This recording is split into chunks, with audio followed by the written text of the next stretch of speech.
What's up, folks? Zach here from PremiumBeat.com. In today's video, we're going to be talking about probably one of my most used sequences in Premiere Pro, which is a cherry-picked timeline. Now, this might not be an industry standard. I may have even just made this up. I don't really know what the maybe proper technical term is, but I'm going to take you through a very useful timeline setting. And again, I use this so often. It's so important when organizing an immense amount of footage.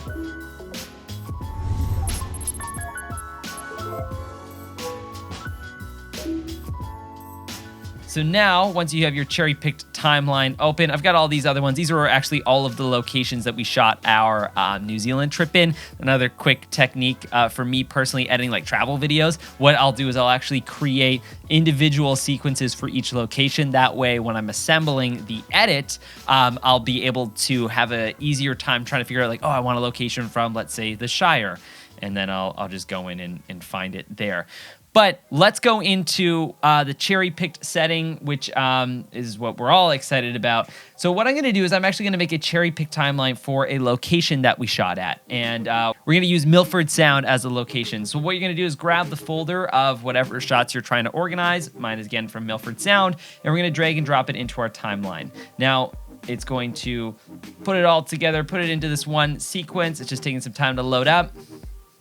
And here we have all of our shots from this sequence. Now, some of it I shot at 4K, some of it I shot at 1080. So just to make sure it's all sort of the same, right click, press scale to fit frame size. And that way all the shots are all the same dimensions. So now what we're gonna do is go into our shots and start going through and creating this cherry picked timeline. Now, as you can see, there's a lot of footage here and it equates to 20 minutes. Now, not all of that's really good stuff. So how you can organize it in a very easy manner is basically by zooming in onto your timeline and creating parts and finding parts that you find valuable within that. So what you're going to do is you're actually just going to watch through it. You're going to go, ooh, I like this sort of movement here. By getting your blade tool, making it cut to where you like it, and then watching it to the point where you're like, this is probably good, and then making an out point cut at the end whenever you're done. So essentially, you're making all of your cuts in this timeline. And then with the shots that you really like and the ones that you enjoy, you're going to drag it up to the next level in your timeline.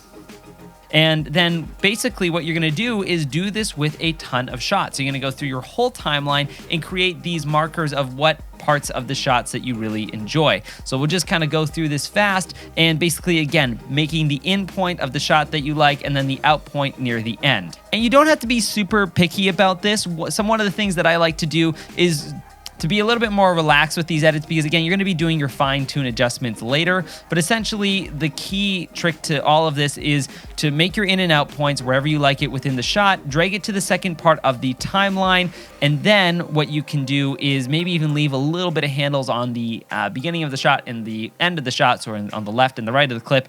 That way, you have a little bit more area to sort of massage it with and to play around with.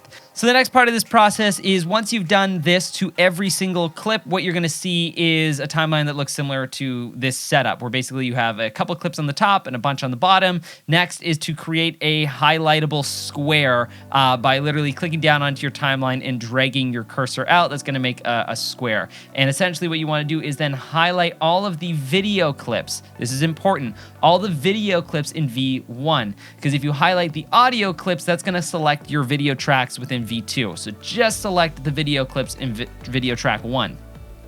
So now if you look, what we have here is highlighted video tracks, none of the highlighted video tracks of the selected videos that we made that we liked.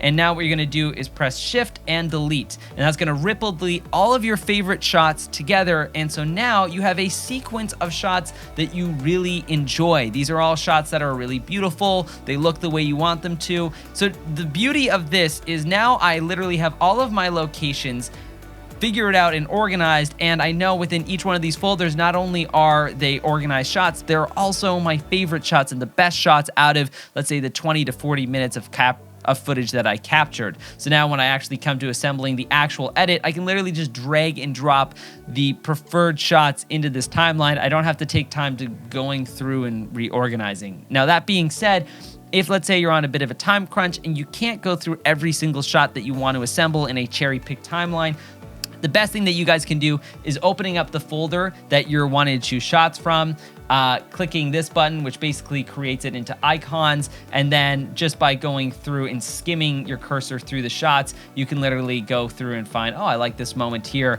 or skim to another clip and find the other moments that you think would work. Okay, now comes the important question, which is why would you do this in the first place? Why would you do a cherry-picked timeline over a different type of timeline?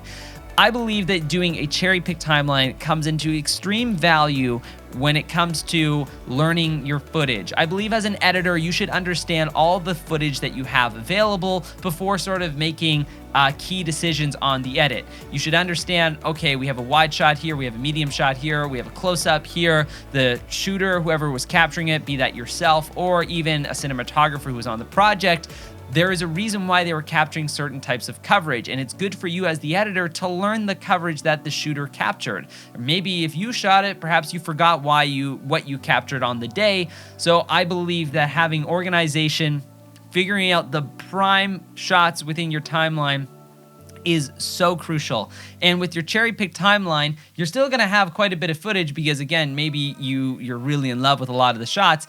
And now you can even go through again, and with the shots that you've reorganized and have compressed into, let's say, a shorter timeline, these are the shots that I've organized in a cherry-picked timeline for the tree bridge hike that we did in New Zealand. I'm gonna highlight the 3 shots that I really liked, drag them up to the second level so that I know that I've used them, and then I'm gonna put them into my edit. Now, dragging them up to the second level once the timeline is organized, I believe is so important. So that way, when you go back to the timeline, you know the shots that you used by literally looking at the second level and realizing, okay, I've used these shots. These ones I'm still able to access and put in my timeline. And that way you don't have to rewatch the video over and over and over again, being like, oh my God, am I repeating a clip? Is there one that's going on over and over again? I find that very useful as well.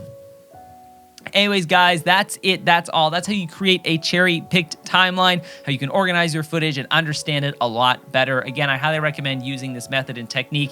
It takes a little bit of extra time, but it saves a lot of time in the long run, and at the end of the day, creates a very good edit because you understand the footage, you've really picked out the best shots, and you now can literally go through multiple different styles of edits. Maybe you're working on 4 or 5 different videos. You now have all the shots organized in an easy to read and easy to digest format that can translate for most editors out there.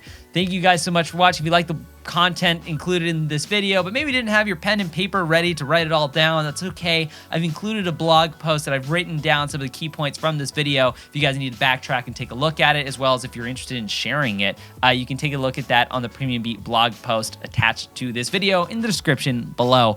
But now that I've got my shots all organized, I gotta go back into the timeline and actually now start editing and assembling this whole film. So thank you guys for watching. I'll see you guys later. And check out New Zealand if you're interested in a cinematic trip that's kind of Lord of the Rings-esque inspired. Bye!